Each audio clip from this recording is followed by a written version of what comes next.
Assalamualaikum warahmatullahi wabarakatuh.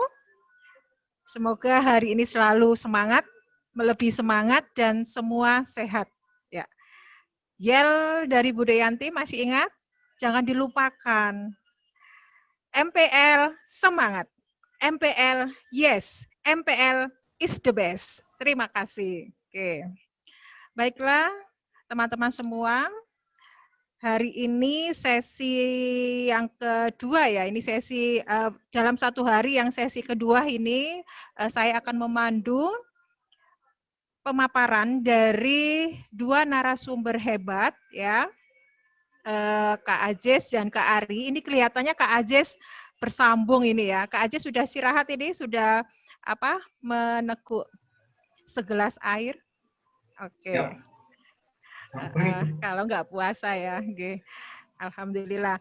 Baik, teman-teman semua, para pegiat literasi, dalam sesi kali ini kita akan mendengarkan, memahami paparan dari dua narasumber. Yang pertama adalah Kak Aziz Arif Anggara yang tidak perlu saya kenalkan lagi, tadi sering bertatap muka dengan kita semua di kegiatan ini.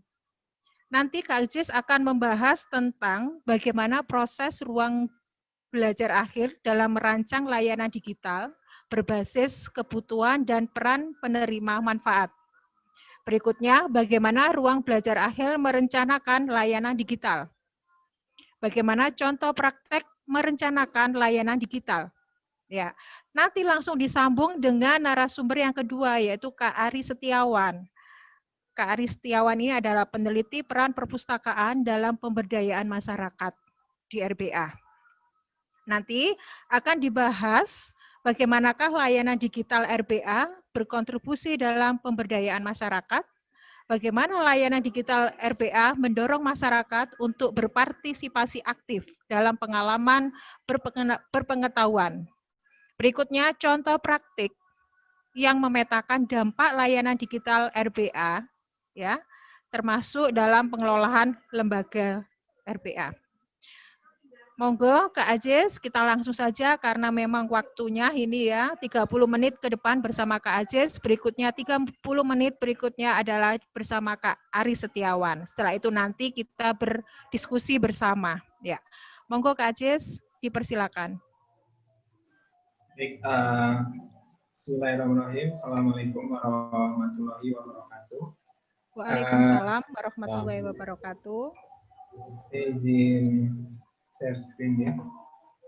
Oke, lokakarya. Jadi hari ini lokakarya tentang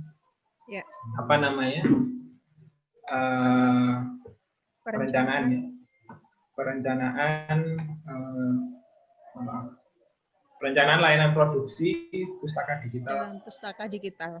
Ya, pustaka dan layanan pustaka digital.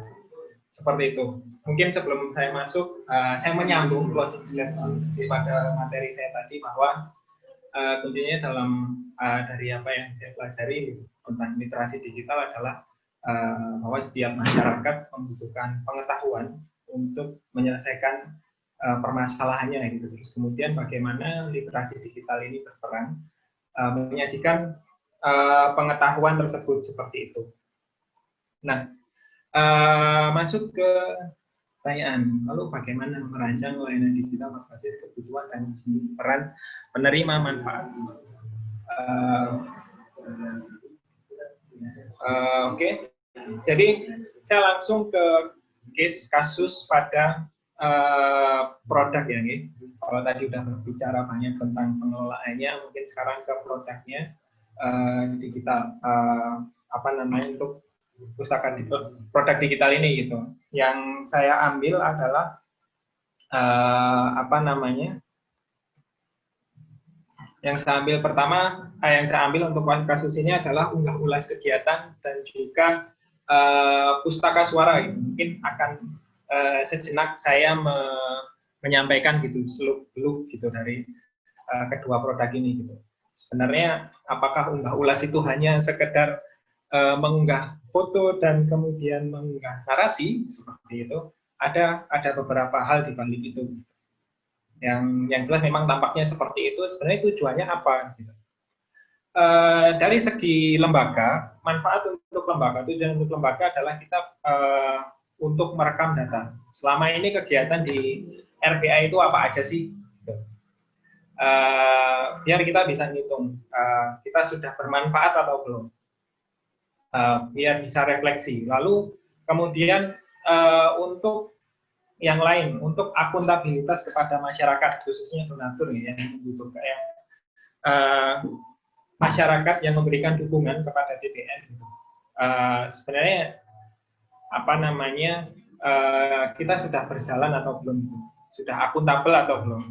Nah kalau di sini adalah akuntabilitas ini apa ya?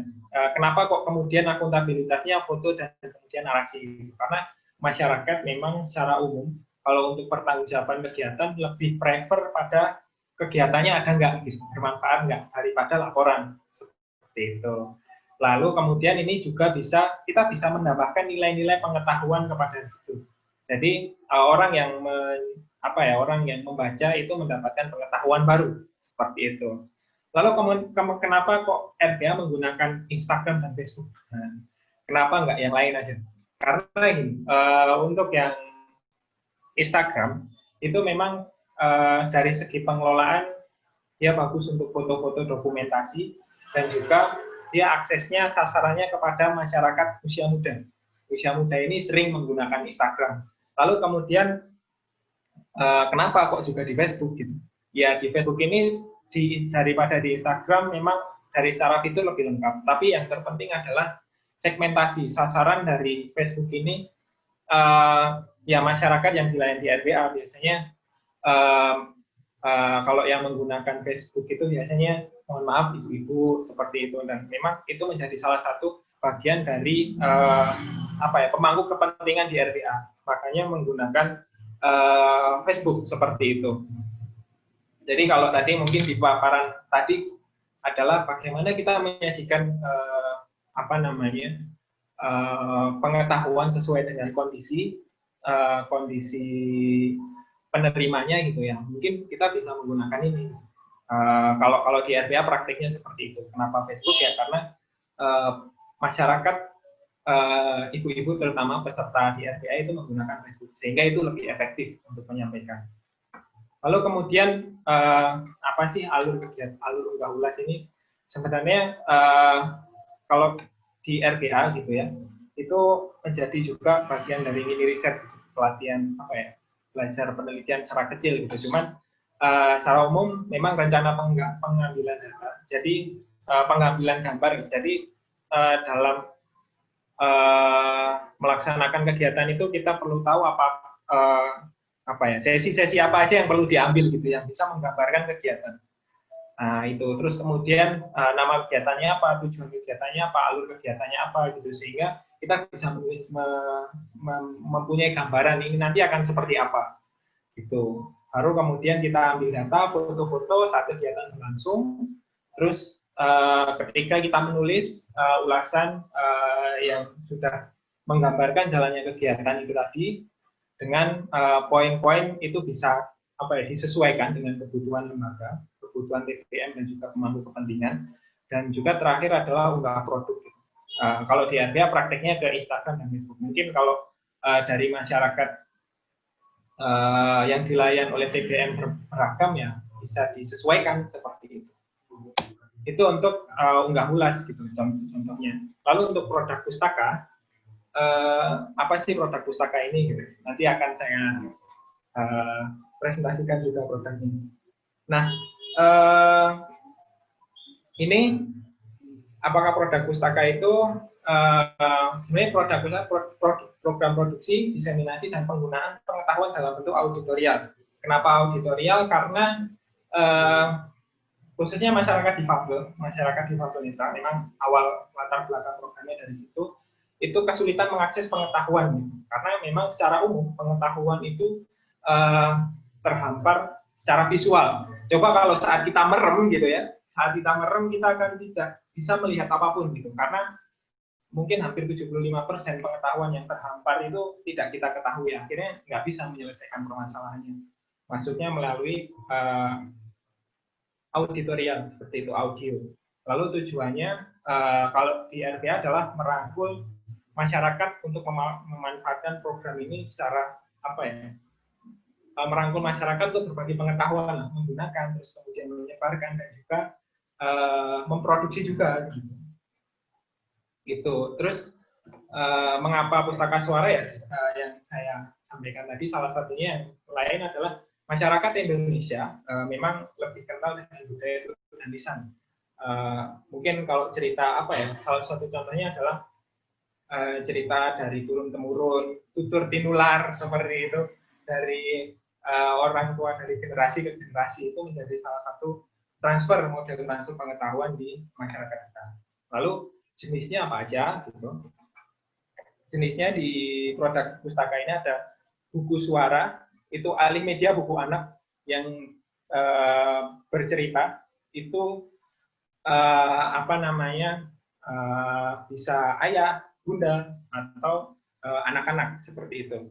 Nah ini contohnya seperti apa sih Mbak? Reading aloud itu kan ada gambarnya. Kalau reading aloud videonya dimatikan, nah itu bisa menjadi bahan untuk buku suara seperti itu. Lalu kemudian kisah kita ini berbicara tentang praktik baik kawan difabel kawan itu pandu, juga praktik literasi, pegiat literasi gitu. Praktiknya bagaimana gitu, cerita-cerita sharing seperti itu kisahnya. Terus kemudian narasi pengetahuan lain itu bisa kalau di RPA tentang pengetahuan umum, sini cerita rakyat seperti itu. Kalau kemarin adalah narasi dengar, informasi tentang panduan COVID-19 gitu. Selanjutnya, nah ini karakteristiknya. Lalu harus seperti apa sih produknya itu bentuknya? Nah kalau dari yang di RPA adalah formatnya dalam bentuk MP3 atau WAV. Kenapa? Karena produk ini lebih mudah untuk dibagikan melalui WhatsApp. Kenapa WhatsApp? Ya, karena memang kebanyakan dari kita menggunakan WhatsApp gitu, dan juga dari WhatsApp ini kita bisa share, bisa berbagi multimedia gitu, foto, video, suara seperti itu ya. Lalu ukuran file 2-3 MB. Kenapa? Untuk memudahkan pengguna menyebarluaskan melalui WhatsApp. Durasi rekaman dianjurkan 3 menit, 7 menit, 12 menit.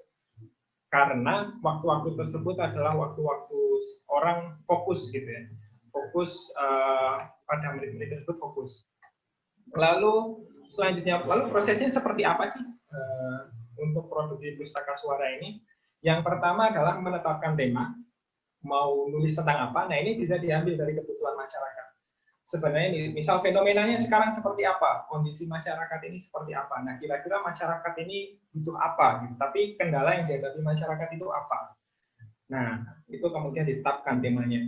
Lalu kemudian kalau produksi suara ini buat narasinya dulu, karena untuk mempermudah nanti pas rekaman, biar enggak rekam terus kemudian pause, rekam pause gitu, dihapus-hapus nanti memorinya penuh.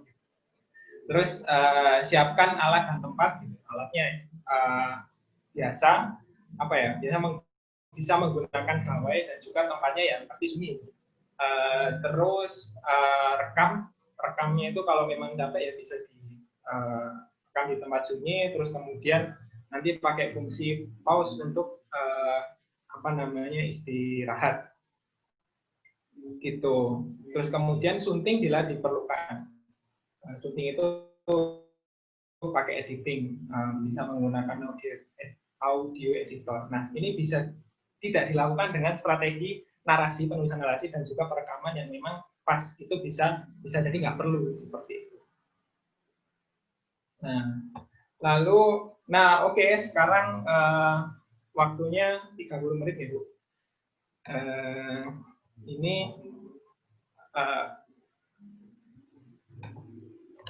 Oke, sekarang untuk sisa waktu yang ada, kita akan praktik. Mari mencoba. Ini ada 2 kasus.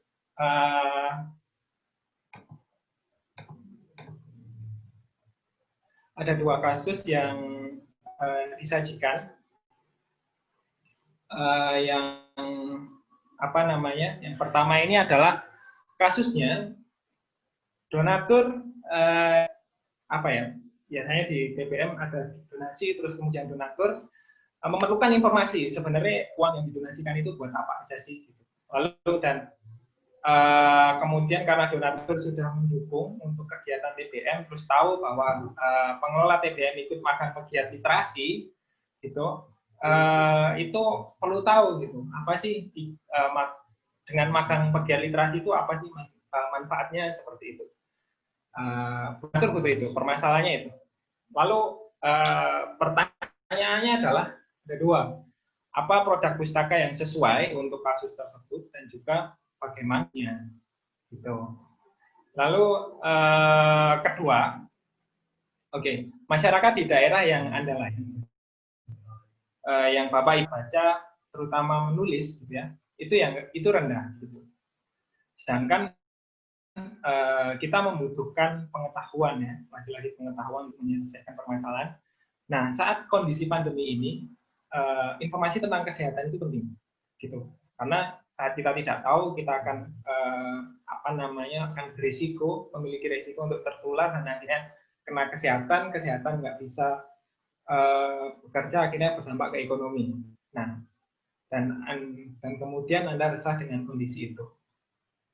Untuk belajar membaca, ngajari baca itu akan lama gitu. Lalu pertanyaannya adalah bagaimana menyajikan pengetahuan tentang informasi kesehatan itu kepada masyarakat yang Anda layan, yang Bapak Ibu layan. Lalu bagaimana prosesnya? Nah, itu kasusnya. Silakan dipilih. Jadi untuk pemilihan kasus, silakan menuliskan nomor yang dipilih di dalam di dalam percakapan gitu. Cukup tulis kasus 1, kasus 2. Nah, seperti itu. Saya tunggu ya. Lalu terakhir ini mari mencoba gitu ya. Mari mencoba apa saja yang harus diperhatikan untuk hal tersebut. Pertama tujuannya apa sih untuk produk itu gitu. Untuk apa? Terus kemudian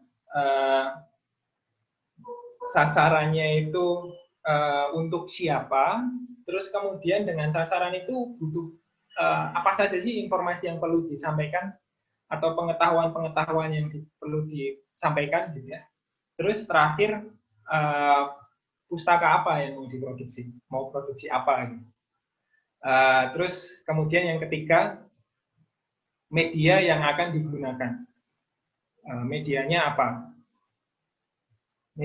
apa, terus mau menggunakan Facebook kah, WhatsApp kah, atau kirim Bluetooth, kirim email, seperti itu. Terus kerangka produknya, kerangka itu outline-nya di dalam produk itu tuntutannya itu seperti apa, mau setelah A, B, C, D itu apa aja. Terus yang terakhir, mohon maaf, sumber daya yang dibutuhkan itu apa aja. Nah, mungkin itu untuk materi sekaligus prakteknya. Ya, Kak Ajes, itu langsung ditanggapi oleh peserta atau pripun untuk pemilihan 2 kasus itu? Kan hanya satu kasus yang dipilih, ya, bagi peserta ya. Ditulis. Karena memang loka karya itu ya, langsung ya. Langsung seperti itu. Langsung. Jadi nanti peserta bisa langsung memilih pada kolom menulis pada kolom percakapan. Nanti akan ada presentasi. Apa ya? Kalau cukup nanti ada presentasi. Ya. Silakan para peserta, ada 2 kasus yang bisa dipilih. Kasus itu kasus yang terkini ya.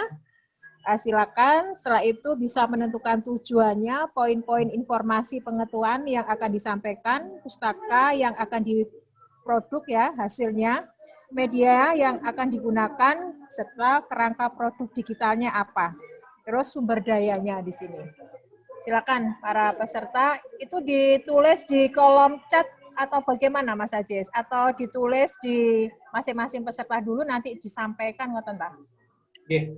Nanti ditulis dulu Bu, di reng-rengan dulu. Di reng-reng, oke. Ya, namanya setelah itu Sam- disampaikan gitu. Nanti akan saya disampaikan. kirimkan PPT-nya gitu, nanti kalau setelah ini mungkin bisa disalin di PPT itu. Gitu. Oke. Ya. Sebenarnya ini ada beberapa pertanyaan juga, Mas Ajis. Kita buka sesi tanya jawab nanti atau diselesaikan dulu lokakaryanya, nggih? Oh, ini lokakarya dulu, nanti sambil ngerjakan nanti saya jawab sambil Oke. di chat. Oke. Ini ada Mbak Elvira, ini Mas Ajis, berapa banyak produk pustaka suara yang sudah dibuat RBA? Tuh, terus dari Gria Baca, bisa di-share di kolom chat Kak, suara putus-putus karena jaringan. Oh gitu, di Gria Baca sinyal agak lemah mungkin. Galeri kreatif boleh di-share skin itu ya. Lah, oke, silakan itu. Kasusnya tadi mungkin bisa ditampilkan lagi ya Mas Ajis ya. Ya, 2 kasus tadi. Ya, silakan teman-teman, rekan-rekan semua, kita selesaikan 1 kasus saja dulu. Namun ya, terlihat ya. Ya, sudah ya. Inilah para pegiat literasi, 2 kasus yang silakan dipilih, kita lokakarya.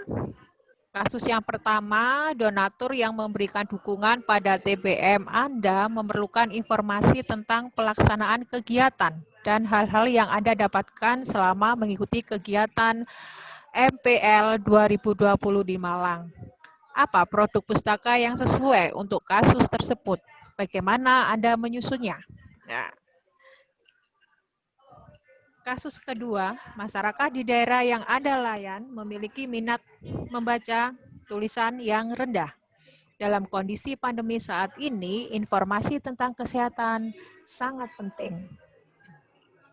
Anda pun resah dengan kondisi tersebut. Berdasarkan kasus tersebut, apakah produk digital yang sesuai digunakan, mendiseminasikan informasi tersebut, lalu bagaimana caranya? Silakan dipilih.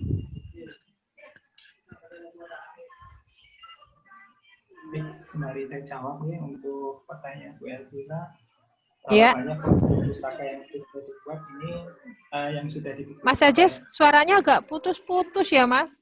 Oh, gitu. Sudah terdengar Iya. Ibu? Bentar. Nggih. Sudah nggih? Nggih, sampun. Untuk saat ini yang sudah dipublikasikan itu sekitar 28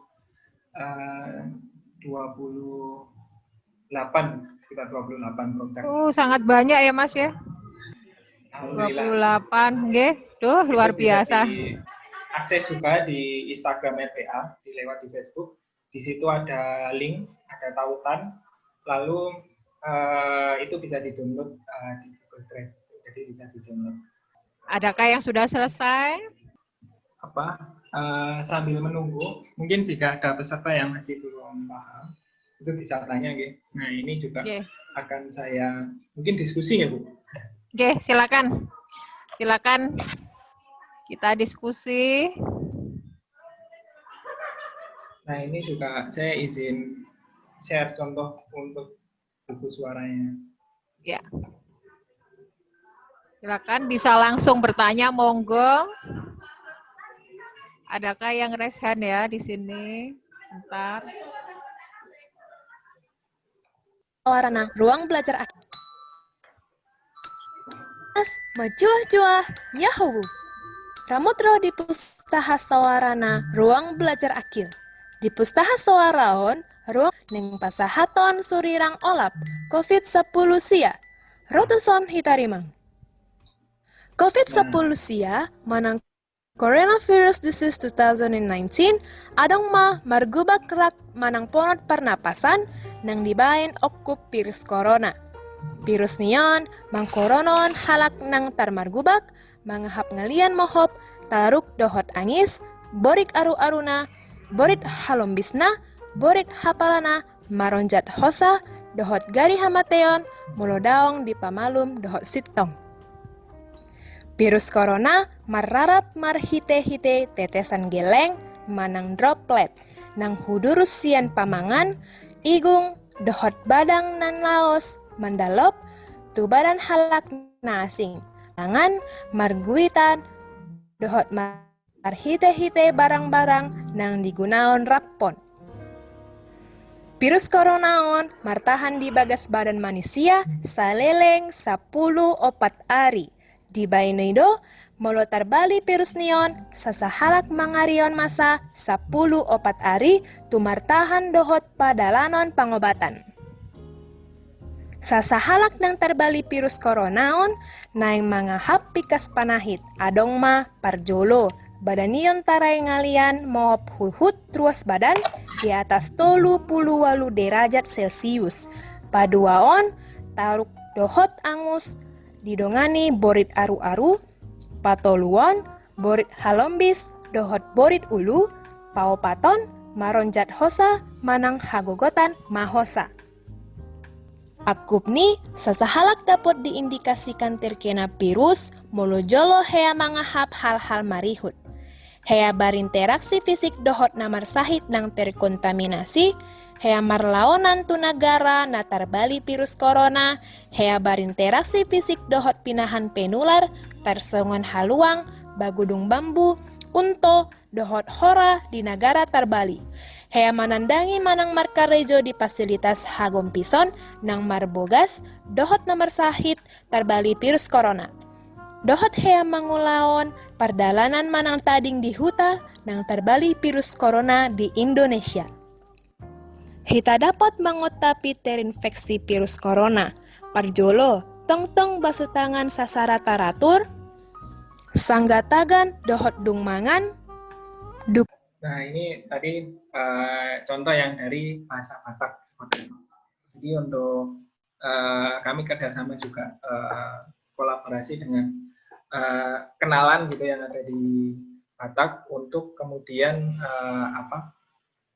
mau menjadi kontributor untuk merekamkan bahasa informasi tentang itu tadi, tentang COVID dalam bahasa Batak seperti itu, karena mungkin untuk orang tua yang daerah biasanya kesulitan untuk menggunakan bahasa Indonesia seperti itu. Keren. Bagaimana para peserta? Sudah ada yang memilih kasus tadi dan bisa menyampaikan atau nanti pripun Kak Ajis? Ini karena waktunya sudah habis ini gilirannya Kak Ari nih. Atau nanti jadi satu gabung ya? Iya, nih waktunya sudah habis 30 menit, 35 menit sudah. Atau nanti Kak Ajis kita kita gabung dengan Kak Ari gitu ya. 20 menit untuk diskusi terbuka sama lokakarya sekalian sambil menyelesaikan. Oke. Bisa nanti digabung, Bu. Bisa ya? Oke. Atau bisa lewat chat ya Kak Ajis ya. Ini ada yang bisa lewat chat. Mungkin nanti formatnya PDM, nama terus pertanyaan itu tadi. Nanti akan kami simpan di chat. Betul, silakan. Silakan ditulis di chat yang kasusnya apa yang dipilih, terus ditulis tentang tujuan, poin, dan pustaka yang akan diproduksi, media yang digunakan, kerangka, serta sumber dayanya. Baik Kak Ajis, terima kasih, tapi Kak Ajis tetap di situ, nggak boleh kemana-mana ya. Ini giliran Kak Ari. Kak Ari sudah bergabung dengan kita di sini, Kak Ari? Oke, Kak Ari sudah ada di situ. Ya, alhamdulillah Kak Ari. Baik, para pegiat literasi, teman-teman, sahabat semua, mari kita dengarkan pemaparan dari Kak Ari Setiawan. Dipersilakan Kak Ari. Ya. Baik. Ya. Assalamualaikum warahmatullahi wabarakatuh. Selamat sore ya teman-teman dan saya bilangnya Bapak, Ibu, dan Mas Mbak. Ya perkenalkan saya tadi seperti yang disampaikan saya Ari Setiawan dan saya di sini sebagai peneliti. Kalau kemarin saya peneliti dengan berjudul peran perpustakaan dalam pemberdayaan masyarakat. Nah jadi di sesi kali ini kita berbagi, mungkin saya lebih mengajak teman-teman peserta nanti untuk melihat bagaimana sih perspektif layanan digital ini dari konteks penelitian gitu. Jadi bagaimana kita melihat secara teori atau bagaimana sih kita mengamati lebih detail sebenarnya layanan digital ini seperti apa sih perannya di pemberdayaan masyarakat gitu. Dan beberapa waktu yang lalu saya memang meneliti dengan judul tadi pemberdayaan masyarakat di ruang belajar Akil, dalam arti saya coba menggali lebih dalam sebenarnya seperti apa sih perpustakaan ini dalam pemberdayaan masyarakat, terutama kaitannya dengan layanan digital. Nah, jadi sebenarnya kita tarik dulu definisi utamanya gitu. Jadi layanan digital itu kalau secara definisi digital itu artinya melibatkan atau berhubungan dengan penggunaan teknologi komputer. Gitu. Jadi kalau kita bisa dibilang layanan digital ini yang berhubungan dengan pemanfaatan teknologi konteksnya sekarang gitu.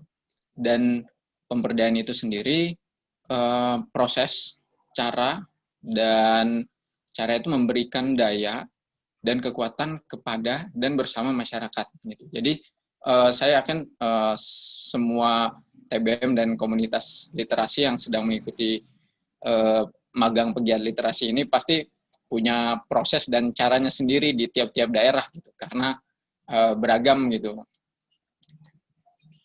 Nah, tadi sempat banyak diskusi detail tadi dengan Mas Ajis dan Pak Hendra juga tadi ngomongin digital.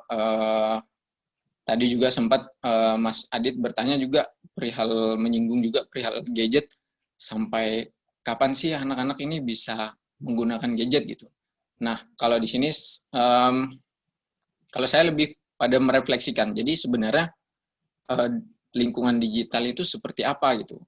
Nah, kalau di sini di RBA atau kita mengkategorisasinya menjadi 3 bagian gitu. Jadi sebenarnya peran kita di lingkungan digital ini seperti apa, peran lingkungan digital gitu. Jadi ada yang pertama, literasi itu sebagai alat. Jadi kalau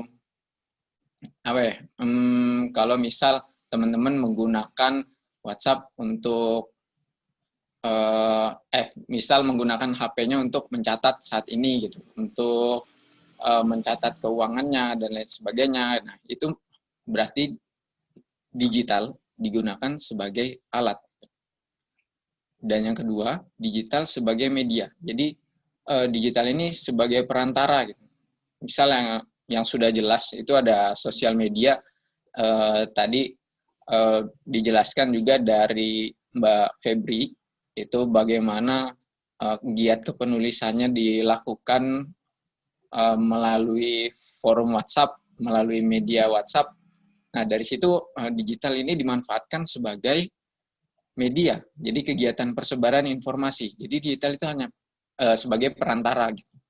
Dan yang terakhir, digital sebagai wadah, kegiatan pertukaran pengetahuan. Jadi untuk yang terakhir ini, dalam wadah berarti kita benar-benar mengoptimalkan teknologi ini tidak hanya sebagai alat gitu. Misal kayak, kalau misal konteksnya di satu platform, misal di Instagram nih, kalau sebagai alat, ya kita menggunakan ini untuk mendokumentasikan kegiatan kita. Nah, kalau sebagai media, kita menggunakan Instagram ini untuk menjangkau masyarakat yang kita layan gitu. Misal kita ada kegiatan ini, kita berbagi kegiatan ini, akhirnya masyarakat melihat, berkomunikasi, ngechat, kapan sih kegiatannya gitu. Dan adapun sebagai wadah, Instagram ini digunakan sebagai pertukaran pengetahuan. Dalam arti kita berbagi sebenarnya permasalahan apa yang dihadapi, terus adanya diskusi di sana gitu, dan ibaratnya digital ini benar-benar optimal gitu. Jadi balik lagi tadi ketika teman-teman pegiat komunitas atau teman baca masyarakat melihat literasi lingkungan digital ini sebagai apa gitu. Karena ibaratnya lingkungan yang kita hadapi sekarang ini nggak cuma dunia nyata, tapi sekarang kita berhadapan dengan digital, dan itu berpengaruh bagaimana kita menyikapinya gitu tadi. Nah, terus ngobrolin tadi tentang penelitian, sejauh mana sih layanan digital dalam pemberdayaan masyarakat. Penelitian yang kemarin saya jalankan sebenarnya itu merefleksikan, jadi sangat sedikit sekali literatur yang berkaitan tentang bagaimana perpustakaan ini menjalankan pemberdayaan masyarakat gitu. Jadi seperti apa sih posisi perpustakaan ini gitu. Ketika kita balik merefleksikan, ternyata pemberdayaan kan tadi menjadikan masyarakat itu berdaya.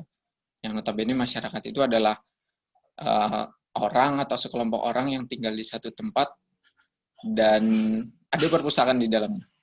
Nah, di sini kenapa saya menggambar ilustrasinya ini seperti perpustakaan ada di sini, dan di sini ada masyarakat. Karena secara teori itu, ternyata perpustakaan itu adalah bagian dari masyarakat. Perpustakaan itu infrastruktur masyarakat. Jadi, kita sering refleksi nih, ketika sedikit orang yang datang ke taman baca kita atau komunitas kita, berarti kita belum berjalan beriringan dengan masyarakat. Gitu. Karena perpustakaan itu infrastruktur masyarakat, jadi harusnya kita berkembang beriringan dengan masyarakat itu. Gitu. Sama konteksnya misal ketika kita ngasih contohnya misal RBA sudah nggak ada yang berkunjung, sudah nggak ada yang ikut kegiatan dan lain sebagainya, berarti kemungkinannya ada dua, masyarakat sudah berdaya, tidak membutuhkan perpustakaan atau membutuhkan RBA, atau RBA yang kita tidak bisa mengikuti perkembangan dari masyarakat gitu. Nah, jadi itu refleksinya untuk pemberdayaan masyarakat, karena kita perusahaan ini kayak entitas yang hidup di masyarakat. Terus kalau ngomongin perpustakaan, sebenarnya ada beberapa fungsi, dan itu sebenarnya sudah tertera di Undang-Undang Nomor 43 tentang perpustakaan. Jadi sebenarnya ada beragam wahana yang perlu kita optimalkan gitu. Jadi kalau ngomongin perusahaan, ngomongin TBM, ngomongin komunitas, apakah kita sudah menjalankan semua fungsi ini? Gitu. Nah, dalam konteks ini saya meneliti di RBA. Jadi kita mengulik bagaimana RBA mengupayakan peran-peran ini dijalankan untuk masyarakat. Gitu. Jadi tidak hanya pendidikan ternyata gitu. Ada penelitian, ada pelestarian, ada informasi, dan tentunya rekreasi. Nah, pertama ngomongin pendidikan nih. Sebenarnya itu yang paling jelas nih. Bisa jadi teman-teman TBM juga sudah menyadari kalau kita basisnya mendidik masyarakat nih gitu. Yang pertama itu berawal dari kebutuhan belajar. Misal contohnya RBA, seperti yang teman-teman pernah mengikuti virtual tour, berawal dari kebutuhan belajar. Belajar ini siapapun yang butuh belajar, seperti teman-teman yang mengikuti program magang di RBA. Dan RBA melakukan itu dengan pengajaran, diseminasi, jadi satu arah, atau pelatihan literasi, jadi kita mengalami. Terus ada juga lokakarya, penyuluhan, diskusi, pendampingan, dan salah satu implikasinya itu, temuan saya dalam melakukan penelitian itu adanya kepedulian kolaborator terhadap sekitar. Misal kolaborator ini bagaimana RBA menyebut rekan atau partner bersama-sama di masyarakat. Jadi misal dengan banyaknya diskusi, contohnya salah satu TBM akhirnya lebih aware, ternyata kondisi masyarakat kita sudah kenal belum sih dengan kondisi masyarakat kita gitu. Itu fokusnya pendidikan. Adapun penelitian itu mewadahi riset bagi pemuda dan pengembangan program kegiatan berbasis riset. Nah, jadi kalau di RBA, kalau misal sebelumnya banyak yang khawatir ada mahasiswa yang datang ke TBM terus mau meneliti terus tinggal gitu. Tapi kalau RBA malah mewadahi riset bagi pemuda, dan salah satunya ada program magang institusi yang mungkin bisa disampaikan nanti di hari Sabtu. Itu mewadahi riset dalam arti terbuka untuk siapapun yang ingin riset gitu. Untuk siapapun yang ingin riset, karena dari satu sisi kita bakal bisa mengenali kendala yang kita hadapi, dan kita bisa um, berpartisipasi, berinovasi gitu, meningkatkan kapasitas kita dalam riset gitu. Dan dari hal itu juga masyarakat yang meneliti, salah satunya saya, akhirnya terstimulus untuk berpartisipasi gitu. Nah, dari sisi ini saya juga terlibat sebagai relawan RBA gitu. Terus adanya pelestarian. Nah, apakah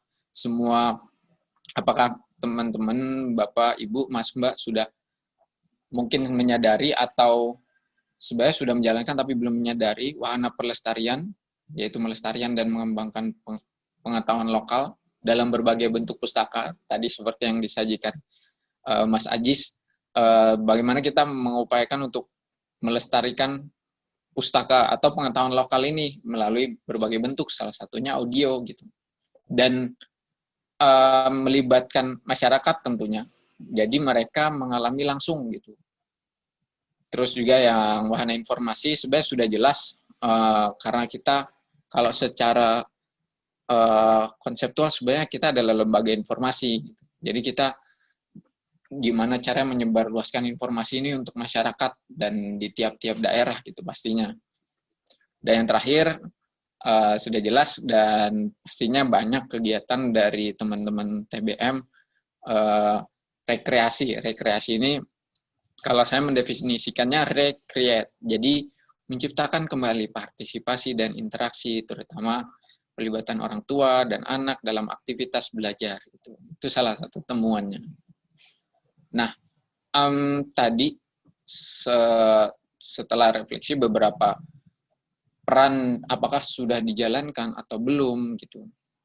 Lanjut lagi, karena penelitian saya peran perusahaan dalam pemberdayaan masyarakat itu kaitannya bagaimana informasi dan pengetahuan ini dilakukan atau dikelola di masyarakat. Gitu. Nah, kalau di sini saya berbagi tinjauan yang saya buat, yang saya temui, saya menggunakan model kerjasama pengetahuan itu dari literatur bahasa Inggris, judulnya Knowledge Partnering dari Eversole. Itu seperti ini polanya. Jadi sebenarnya kalau ngomongin kerjasama, kita nggak cuma ngomongin kerjasama finansial, kerjasama lembaga, kerjasama tentang tempat dan lain sebagainya, tapi kerjasama pengetahuan ini sangat perlu gitu. Dalam arti kita perspektifnya kerjasama pengetahuan. Contohnya seperti ini. Misal RBA turun ke masyarakat, posisinya adalah kita bukan orang yang lebih tahu, dalam arti itu. Kita silaturahim, kita datang, kita mendengarkan dari teman-teman TBM atau masyarakat yang ada di sana, apa sih pengetahuan yang mereka miliki tentang daerah itu gitu. Makanya kita adanya kolaborator kalau sempat mungkin disinggung dalam arti RBA ini bukan superpower gitu. Dalam arti kita bersama-sama tujuannya untuk pemberdayaan masyarakat. Ketika kita turun langsung ke satu daerah, pastinya di sana ada teman-teman TBM yang lain yang mana teman-teman ini punya pengetahuannya sendiri, pengetahuan lokal gitu. Dan kita tidak lebih tahu dari teman-teman yang ada di sana. Misal saya berkunjung ke TBM Mikro yang ada di Madura gitu. Saya tidak lebih tahu dari Mas Adit yang ada di sana gitu. Dan ya maka dari itu kita perlu mendengar gitu. Jadi kita ibaratnya dalam pemberdayaan masyarakat jika ditinjau secara teori, pertama adalah melihat isu yang berkembang. Jadi permasalahan di sana apa sih? Makanya kalau ngomongin kegiatan, kenapa RBA banyak kegiatan? Karena ketika kita berkunjung ke satu daerah, isu yang berkembang beda-beda. Jadi nggak satu kegiatan itu cocok untuk satu daerah gitu. Jadi kita lingkupi isunya nih. Misal di satu daerah, ternyata kondisinya anak-anaknya kecanduan gadget gitu. Nah, apakah kegiatannya sama dengan yang lain, misal seperti reading aloud, belum tentu. Bisa jadi mereka butuh lokakarya untuk anak, atau parenting untuk ibunya, supaya interaksi dengan anak lebih detail gitu. Kemudian melakukan pindai pengetahuan itu tadi. Jadi pengetahuan-pengetahuan yang ada di masyarakat, yang ada di sana, kita pindai. Jadi mana yang relevan. Tadi kayak temuan-temuan masyarakat, oh kondisinya seperti ini gitu. Akhirnya penyaluran pengetahuan dan pemetaan pengetahuan. Di beberapa proses ini pastinya RBA tidak bisa berdiri sendiri gitu. Makanya di sini kita ada yang namanya relawan ahli. Jadi kita juga perlu meminta tinjauan sebenarnya seperti apa baiknya. Akhirnya kita memetakan kegiatan apa nih yang perlu dijalankan. Itu masuk ke rencana tindak lanjut gitu. Gitu. Jadi kalau ngobrolin kerja sama pengetahuan itu jadi mindset, makanya setiap kita berkunjung ke masyarakat atau kita bertemu siapapun, apalagi teman-teman TBM yang lain, posisikan kita punya pengetahuan, mereka punya pengetahuan. Karena kerja sama pengetahuan itu ada 3 poin penting yang perlu dipegang. Pertama itu adalah kerja sama pengetahuan itu proses sosial. Jadi pandangan tiap orang itu berbeda. Dan poin kedua, kerjasama pengetahuan itu mendefinisikan bahwa tiap-tiap pengetahuan yang dimiliki orang-orang itu adalah penting. Jadi kita nggak bisa merendahkan, oh dia pendapatnya seperti ini gitu.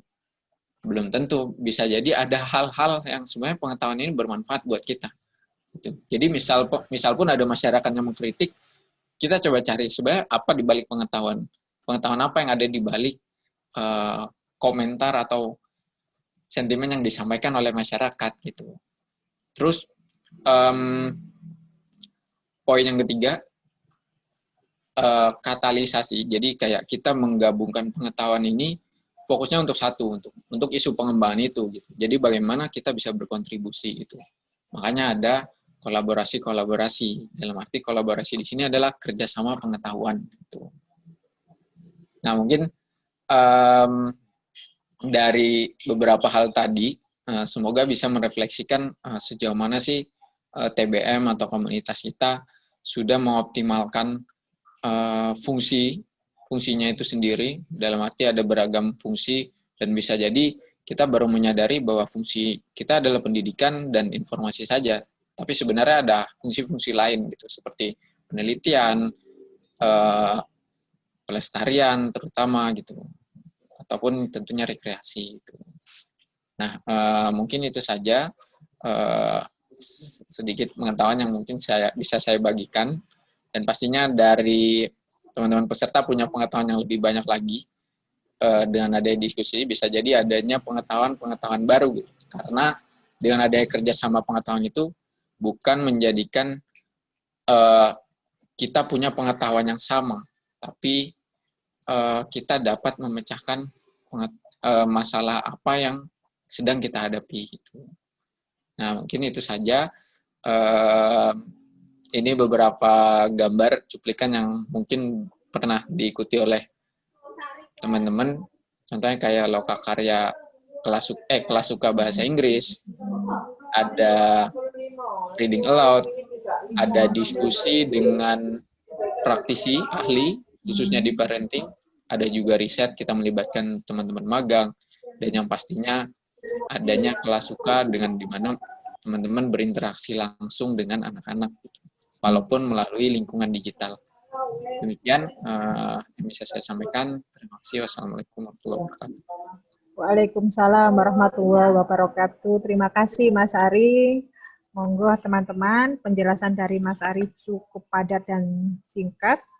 Silakan kita di sini buka sesi diskusi ya, dan bisa gabung dengan lokakarya dari Mas Aziz tadi. Mungkin ada yang sudah, silakan disampaikan secara langsung atau bisa menulis di kolom chat. Silakan. Ya, ini ada yang raise hand dari Mas Adit ya. Ini peserta yang sangat luar biasa semangatnya ini Mas Adit. Monggo Mas Adit dipersilakan. Mas Adit, silakan. Halo Mas Assalamualaikum Adit. warahmatullahi wabarakatuh. Ya, Bu Waalaikumsalam. Yati. Ya, Ya, bagaimana Mas terima Adit? kasih. Tetap semangat Nggih. ya? Oh, selalu semangat. Selalu. Nan jauh di sana ya. Oke, Nggih. silakan Mas Adit. Apa yang Terkait Bali? lokakarya tadi saya milih yang Oh, pertama ya, tentang apa itu? Apa tadi ya? yang Ketika ada pertama. donatur yang Iya, menanyakan mengapa kami ikut kegiatan MPL 2020 di RBA. Nah, oke. itu yang saya pilih. Itu Oke. dijawab langsung gitu atau bagaimana Bu Yati? Monggo. Pripun Mas Oh, Ajis jawab gitu. langsung ya? Ya, monggo. Ya, ya silakan. Oh Nanti ya, langsung ditanggapi oleh masternya Mas Ajis ini. Monggo, Mas Adit. siap. Tujuannya tentu untuk meningkatkan kapasitas tentang ilmu ke-TBM-an yang ingin saya tambah ya. Juga menambah sahabat ya, jaring silaturahmi meskipun lewat virtual, lalu menambah wawasan mengenai sektor ketiga ya, lembaga sektor ketiga. Sasarannya tentu untuk saya pribadi selaku pengelola dan juga relawan yang nanti akan saya rekrut atau mereka yang datang dengan sendiri. Nah, terkait poin-poin apa nanti kegiatan yang saya lakukan ya kami itu pertama saya menggunakan pendekatan literasi baca tulis ya. Mengapa literasi baca tulis? Alasan saya sederhana ya, karena fondasi dasar seperti tadi yang sudah sempat kita bahas dengan Mas Hendra itu membaca sebenarnya apapun aktivitasnya kita harus terbiasa dulu membaca. Nanti pendekatan saya tidak muluk-muluk bagaimana supaya masyarakat di tempat kami itu tertarik datang lalu mau dan terbiasa dengan jadwal yang sudah kami siapkan untuk aktif membaca. Syukur-syukur mau pinjam buku. Nah, itu.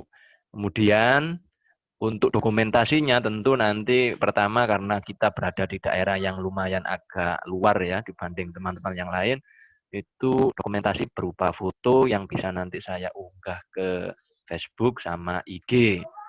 Jadi terus saya beri ulasan kaitannya dengan narasi atau kegiatan yang sudah kami lakukan. Mengapa itu dulu? Karena bagi kami ya dari pengamatan secara sosiologis masyarakat di daerah Kangean ini tidak mengesampingkan dan terlepas memang IPM ya atau indeks prestasi indeks manusiaannya itu tergolong masih ada agak rendah ya, bukan berarti saya katakan lemah tapi agak rendah dibanding mungkin teman-teman RPA yang di Malang karena dekat dengan kampus, kota pendidikan dan lain sebagainya. Itu yang bisa saya berikan terkait lokakarya. Lalu kalau boleh saya tambahkan, barangkali ada tanggapan dari Mas Ari ya, bagaimana kaitannya dengan perpustakaan tadi. Yang saya garis bawahi Mas ya, terkait atau kaitannya dengan kerjasama pengetahuan. Ini menarik ya, ada frasa atau diksi baru yang saya peroleh, bagaimana ada istilah kerjasama pengetahuan. Ternyata dari 3 poin yang tadi Mas jelaskan, yaitu proses sosial, terus mendefinisikan tiap pengetahuan yang berbeda, artinya siap menerima kritik dan katalisasi. Itu coba bisa ditambahkan atau dijelaskan lebih detail oleh Mas Ari bagaimana kiat-kiat ya atau trik supaya kerjasama pengetahuan antara kami di TBM dengan masyarakat itu nanti hasilnya benar-benar maksimal. Demikian itu saja, mohon maaf kalau agak terlalu panjang. Saya kembalikan ke Budayanti ya, monggo. Terima kasih Mas Adit, sangat luar biasa. Dari pilihan Mas Adit tadi adalah kasus yang pertama. Seperti itu Mas Ajis, monggo diberi saran atau diberi jempol atau pripun Mas Ajis, monggo dari pilihan dari Mas Ari tersebut. Silakan Mas Ajis, nanti disambung dengan Mas Ari. Oke, baik. Terima kasih Mas Adi. Mungkin apa ya? Awalnya dapat perspektif baru sih tentang apa namanya tentang gagasan gitu yang Mas Adit sampaikan. Jadi kalau saya nangkep tadi untuk itu di dalam produknya itu akan menceritakan gitu ya, menceritakan tentang menceritakan aktivitas yang ada di sini, pembelajaran tadi, dan menarik juga saat itu untuk juga merekrut relawan seperti itu ya, merekrut relawan dan juga menarik relawan yang nanti akan akan datang. Nah, mungkin kalau untuk seperti itu ya, untuk rekrut relawan, mungkin itu nanti akan ada sesi pembahasannya di Sabtu gitu ya, pembelajaran mungkin bisa disiapkan sih, kira-kira apa aja sih yang perlu disiapkan gitu sehingga relawan tertarik gitu. Itu sih Bu Yanti. Oke, Mas Ajes, itulah dari Mas Ajes, Mas Adit. Monggo Mas Hari dari pertanyaan Mas Adit tadi, yaitu kiat-kiatnya itu tadi. Okay. Baik, ya terima kasih Bu Yanti. Kiat-kiat tadi sebenarnya perspektifnya seperti yang tadi, saya izin tampilkan lagi nggih, modelnya seperti apa. Ya, sudah kelihatan. Nah, jadi di sini sebenarnya prosesnya kalau bahasa sederhananya mungkin beda-beda ya dari tiap TBM gitu. Pertama kita ngelihat isu yang berkembang di sana itu apa gitu. Misal di daerahnya Mas Adit apa spesifik yang mau dibahas. Misal kayak di sana sebenarnya ada budaya-budaya yang sebenarnya dulu itu sangat merekatkan antar warga. Misal mungkin nanti bisa dituliskan apa budaya apa yang bisa yang sebenarnya dulu ada tapi saat ini tidak ada. Nah, itu kita lihat sebagai pengetahuan. Kemudian kita lingkupi isu itu. Sebenarnya isu itu bahasnya apa? Misal kayak guyupnya antar warga di sana dengan adanya kegiatan itu. Tapi sekarang dengan adanya apa? Adanya hal apa yang menjadi kegiatan itu tidak dijalankan lagi gitu. Dari situ kita perlu memindai pengetahuan. Memindah pengetahuan ini dalam arti kalau ngobrolin tadi, misal satu kegiatan di masyarakat yang meningkatkan guyup masyarakat itu, kita nanyanya ke siapa nih? Misal mbahnya Mas Adit atau para tetua yang ada di sana atau orang-orang dahulu yang sebenarnya dia punya pengetahuan tentang kegiatan ini, tradisi ini gitu. Nah, dari situ sebenarnya ada satu orang yang tahu tentang pengetahuan itu gitu. Tapi yang lain nggak tahu gitu.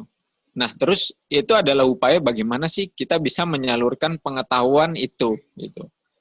Menyalurkan pengetahuan itu akhirnya melalui program apa, kegiatan budaya ini atau agenda ini bisa disalurkan gitu. Nah, itu melalui kita memetakan pengetahuan itu. Nah, jadi setelah memetakan pengetahuan itu, biasanya kalau dari RBA, lagi-lagi setelah kita bertanya pada orang yang lebih tahu tentang hal itu, kita juga bertanya pada ahli. Makanya kita ada relawan ahli, misal spesifiknya di ekonomi, karena ngomongin permasalahan ekonomi gitu. Atau misalnya tentang kepustakawanan, kita bisa nanya, contohnya misal tadi kayak Hendra gitu, ada pengetahuan apa yang mungkin bermanfaat buat kita gitu. Akhirnya kita petakan nih, oh ini. Halo, Mas Hari. Sepertinya terkendala koneksi Bu Yanti. Iya, enggak. Suara Mas Hari putus ini. Oke, atau langsung di ya ke Mbak Lili ya di sini. Mas Hari, halo. Mas Hari. Oke. Iya, mohon maaf tadi. Oke. Gangguan, oke. Silakan Mas Hari, lanjut. Ya, tadi yang terakhir sebenarnya jadi bagaimana kita menurunkan menurunkan pengetahuan-pengetahuan yang kita dapat itu dalam berbagai macam kegiatan. Tadi misalnya untuk anak-anak, tadi untuk yang orang tua sebagai panitia, atau teman-teman muda menuliskan kegiatan itu dalam misal postingan Instagram dan lain sebagainya. Begitu, Mas. Ya. Semoga menjawab. Ya. Pripun, Mas Adit? Ada pencerahan ya? Oke, bagus. Oke, jempol Mas Adit. Ya, ini ada dari Mbak Lili. Nah, monggo Mbak Lili, dipersilakan. Mbak Lili memilih kasus yang pertama. Silakan Mbak Lili. Halo Mbak Lili. Ya, halo. Waalaikumsalam. Oke, silakan. Assalamualaikum, Bunda Yanti. Waalaikumsalam Mbak Lili. Monggo dipersilakan menyampaikan.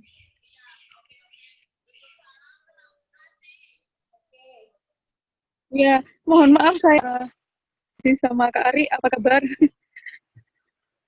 Alhamdulillah. Sudah berjumpa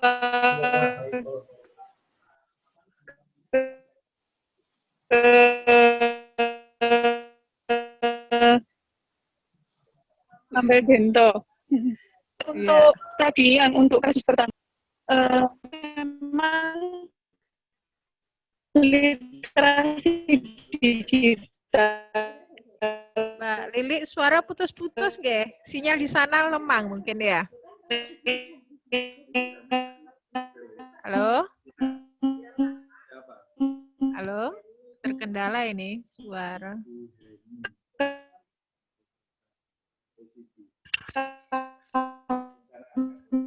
Mita untuk RBA itu memang sangat mumpuni sekali.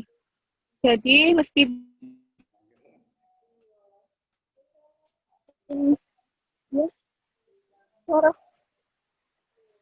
Oh iya ya, mohon maaf. Nggih. Suaranya putus-putus Mbak Lili. Nggih. Mungkin nggih. Halo. Ya, nggih. Silakan Mbak. Silakan. Halo. Halo Mbak Lili. Masih berada di situ atau terkendala sinyal? Karena memang lokasi di daerah sini hujan deras ini.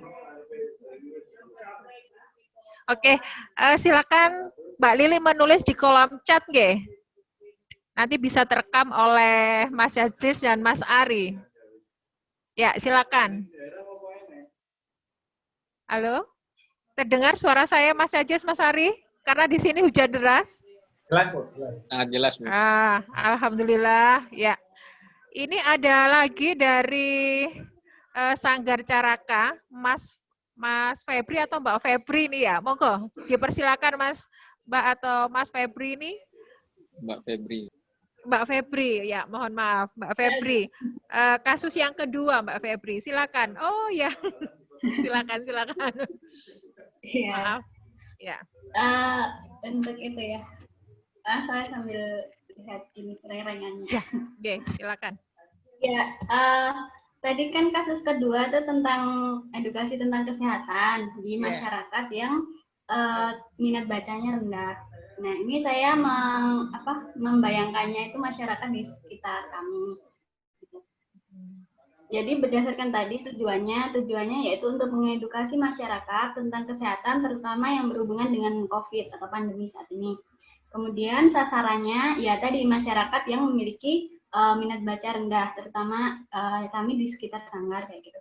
Terus poin-poin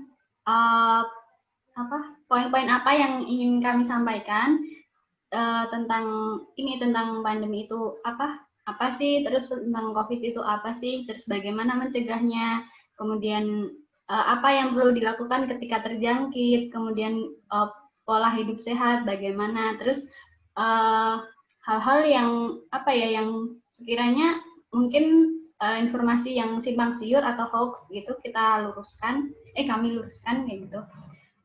Terus untuk pustakanya karena minat baca masyarakat rendah, maka pustakanya itu bisa pustaka suara dan pustaka gambar.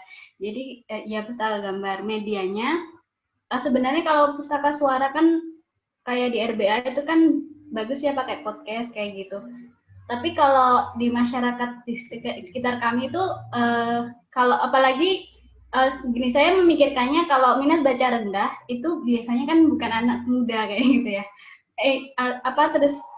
Jadi kita pustaka suara tetapi nanti lewat broadcast WA kayak gitu, di mana kita sering kumpulnya di situ. Terus kalau pustaka gambar, jadi dibuat kayak semacam komik gitu. Jadi misalnya gambar cara pakai masker yang benar itu bagaimana, yang meminimalisir tulisan tapi bisa dijelaskan lewat gambar kayak gitu. Terus kerangkanya langkah-langkahnya gitu ya, menyusun ide, terus mengumpulkan tim, apalagi yang memiliki kompeten tentang kesehatan, terus membuat pustaka suara, pustaka gambar kayak gitu, membuat narasinya, kemudian seperti yang disampaikan Mas Aziz tadi, keperluannya apa saja, kemudian eksekusi, menyebarluaskan informasi, dan mengevaluasi berdasarkan feedback dari masyarakat. Itu, kasih. Gimana Mas Aziz? Bagaimana Mas Aziz? Dari Mbak Febri? Dikasih Baik. kedua ini, silakan. Ya, terima kasih. Terima kasih juga Kak Febri. Ini menarik, ada inovasi baru untuk visual seperti itu. Memang juga itu visual itu juga bisa menjadi sarana juga untuk edukasi seperti itu. Nah, terus mungkin ada beberapa saran untuk dari saya banget. Mungkin untuk untuk tujuan itu bisa dibuat lebih spesifik seperti itu. Maksudnya lebih spesifik adalah memang itu perlu perlu identifikasi fenomena yang mungkin terjadi, dan tadi sudah disampaikan juga kepada oleh Kak Febri gitu terkait dengan hoax ya memang sekarang rawan hoax gitu kan. Mungkin itu juga bisa gitu. Pertama bisa hoax itu apa gitu, bisa buat mitos dan fakta gitu ya. Mana yang hoax, mana yang fakta seperti itu. Terus kemudian kalau itu memang isu yang diangkat. Lalu untuk sasaran, nah itu juga spesifik lagi pada kelompok usia. Gitu. Biasanya yang orang-orang yang terpapar di hoax terus minat baca rendah itu, mohon maaf, itu di usia berapa gitu. Nah itu nanti akan menentukan media apa yang cocok digunakan. Gitu. Bisa jadi. Terus kalau misal di orang tua nggak bisa nggak bisa menggunakan gawai gitu. Nah, nanti maksudnya seperti apa? Apakah nanti melalui anak-anaknya seperti itu, atau kemudian melalui pengumuman di mungkin di masjid kalau memang boleh seperti itu untuk sosialisasi, itu juga bisa seperti itu sih. Mungkin memang kalau dari saran itu tema menarik, juga ada inovasi baru. Dan juga ada untuk isunya juga spesifik. Nah, mungkin yang perlu ditingkatkan adalah identifikasi kebutuhan pengetahuan dari masyarakat, dan juga sasarannya, ya sasaran spesifiknya itu masyarakat yang seperti apa. Mungkin itu nanti jika ada. Terima kasih Mas Aziz. Terima kasih. Bagaimana Mbak Febri? Oke. Mas Aziz, ini ada satu lagi, Bu Lili ini, tadi mungkin beliau perjalanan ya, jadi terputus sinyalnya. Ini beliau memilih yang pertama, ini Mas Aziz. Di kolom chat di sini, tujuannya menyampaikan hasil kegiatan MPL agar dapat dijadikan referensi menyusun RTL di TBM, terutama di masa pandemi, agar TBM tetap eksis. Sasarannya relawan TBM, masyarakat, dan penanggung jawab TBM itu sendiri. Oke. Terus berikutnya, poinnya ilmu pengetahuan hasil materi MPL yang telah disampaikan, rencana tindak lanjut ke depan, kendala yang dihadapi, dan kiat-kiatnya pustaka yang akan dibuat. Ini masih, ini ada. Mas Aziz, bisa terlihat di situ, nggih? Yuk, terlihat, Bu. Ya. Seperti itu, komplit ini Mbak Lili. Monggo diberi ulasan sedikit, Mas Ajis. Silakan. Izin menyampaikan untuk Bu Lili ini untuk gagasan Bu Lili memang komprehensif ya tentang hasil kegiatan MPL seperti itu, terus kemudian TBM tetap eksis gitu, relawan TBM dan masyarakat dengan tetap sudah komprehensif gitu, medianya pun juga banyak gitu yang digunakan. Nah, mungkin lebih ini sih, mungkin yang bisa dibuat apa ya, untuk pengembangan itu bisa dibuat ini nilai maksudnya dari kegiatan ini gitu, apa yang kiranya bisa dipelajari oleh masyarakat gitu. Mungkin di satu sisi ini menyampaikan tentang pembelajaran dari dari peserta seperti itu kan. Mungkin bisa ditambahkan kira-kira dari peserta ini apa sih yang kemudian relevan di masyarakat sekitar dan bisa digunakan masyarakat sekitar, itu bisa menambah nilai di dalam tulisan di dalam produknya seperti itu. Kalau seperti itu untuk pengembangan selanjutnya juga bisa dipetakan ya, dipetakan lagi kira-kira siapa butuh informasi apa dan lewat mana, gitu sih. Mungkin Kak Ari. Ya, Kak Ari silakan, mungkin ada ditambahkan Kak Ari.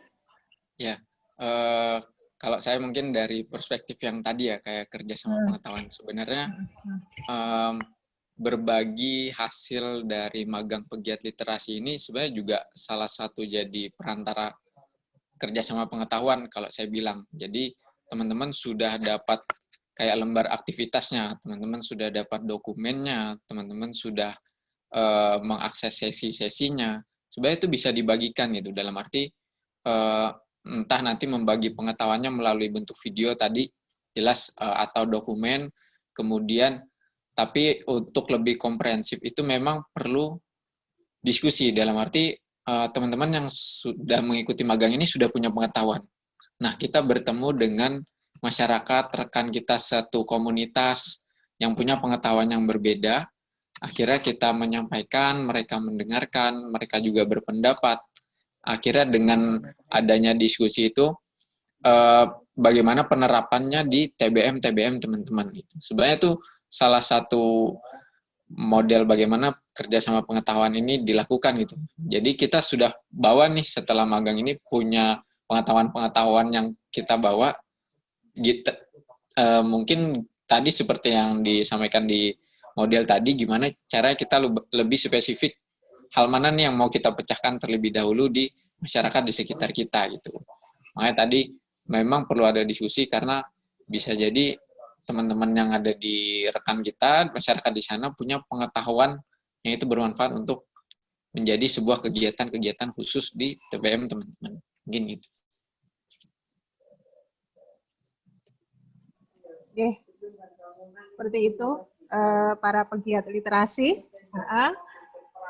Untuk berikutnya, karena sesi tanya jawab sudah habis dan sesi kali ini sudah selesai, monggo Mas Ari dan Mas Ajis bisa menyampaikan kalimat penutupnya agar teman-teman ini tetap semangat ya, dari apa yang diperoleh saat ini, hari ini, dan kemarin-kemarin bisa diterapkan di taman bacanya masing-masing. Ya, tentunya sesuai dengan kondisinya di TBM masing-masing. Ya, silakan Mas Ajis. Kalimat penutup untuk sesi kali ini.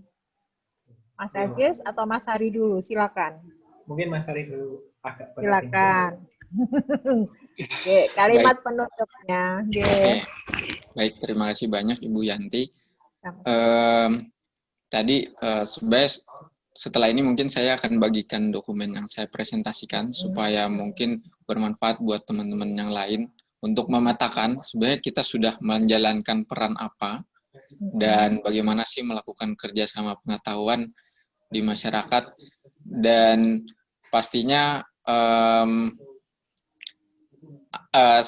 kenapa kalau teman-teman bisa merefleksikan di akhir sesi itu adanya refleksi belajar, sebenarnya itu salah satu cara supaya kita dapat bagaimana sih peserta ini merefleksikan pengetahuan yang teman-teman dapat gitu. Dan bisa jadi ada hal baru yang disampaikan yang itu bermanfaat untuk RBA. Dan itu salah satu bentuk kerjasama pengetahuan gitu. Dan dengan adanya Zoom, kita menggunakan Zoom, kita menggunakan WhatsApp, kita adanya postingan melalui Instagram, dan bisa jadi antar teman-teman TBM saling follow, itu adalah bagaimana peran kita di lingkungan digital gitu. Jadi bagaimana kita memilah lingkungan digital supaya lebih optimal, dan saran saya setelah ini sudah mulai tergambar nih tindak lanjutnya seperti apa, entah nanti sesama peserta melakukan kolaborasi, dan pastinya dengan adanya wadah digital ini kita semakin bisa mengelola dan melakukan kerjasama pengetahuan gitu. Monggo nanti setelah ini jika ada yang berdiskusi selama proses magang ini akan lebih baik jika banyak berdiskusi, entah dengan RBA atau sesama TBM lain, karena dengan itu kita bisa jadi dapat pengetahuan baru gitu. Mungkin itu, selamat berpengetahuan, belajar berpengetahuan. Terima kasih. Assalamualaikum warahmatullahi wabarakatuh. Ya, waalaikumsalam. Terima kasih Mas Ari. Mas Ajis, silakan kalimat penutup untuk sesi kali ini. Kalimat penutup untuk pengembangan ini literasi digital memang bisa dimulai dari yang sederhana. Kalau saya belajar dimulai dari apa yang memang familiar gitu di masyarakat, lalu dan juga kebutuhan dari masyarakat, kebutuhan pengetahuan dari masyarakat itu apa. Kemudian kita sebagai orang yang mungkin bisa dikatakan ini beraktivitas ya, sering hidup di lembaga pengetahuan ini TBM, bisa menyaksikan pengetahuan yang relevan dengan media yang tepat seperti itu. Mungkin itu karena memang literasi digital tidak melulu tentang bagaimana digital menggunakan aplikasi-aplikasi yang canggih seperti itu ya. Terus juga menggunakan aplikasi-aplikasi canggih yang aneh-aneh gitu. Karena pada dasarnya ya balik lagi ke kebutuhan pengetahuan, saya belajar untuk menyajikan itu dengan dengan cara yang dengan media dengan yang memang familiar untuk masyarakat seperti itu. Mungkin itu sih dari saya. Saya mohon maaf jika dalam penyampaian tadi banyak hal yang membuat kurang berkenan. Ya, kurangnya dari saya. Ya. Waalaikumsalam warahmatullahi wabarakatuh. Terima kasih Kak Ajis, Kak Ari. Sesi kali ini sudah selesai dan semoga apa yang disampaikan tadi bermanfaat bagi kita semua dan sangat menginspirasi sekali. Lakukan dari hal yang sederhana dan untuk menghasilkan yang luar biasa, seperti itu ya. Sekian kegiatan sesi kita hari ini, para sahabat, para pegiat literasi, terima kasih saya ucapkan kepada para narasumber yang luar biasa dan seluruh peserta atas partisipasinya sehingga acara ini bisa berjalan dengan sukses. Okay. Saya mohon maaf jika terdapat kesalahan dan acara saya kembalikan kepada MC Kak Ikwan. Ya. Oh ya, sebelumnya kita beri jempol semua untuk narasumber kali ini. Ya. Kita beri jempol semua. Oke, terima kasih. Saya akhiri. Wassalamualaikum warahmatullahi wabarakatuh.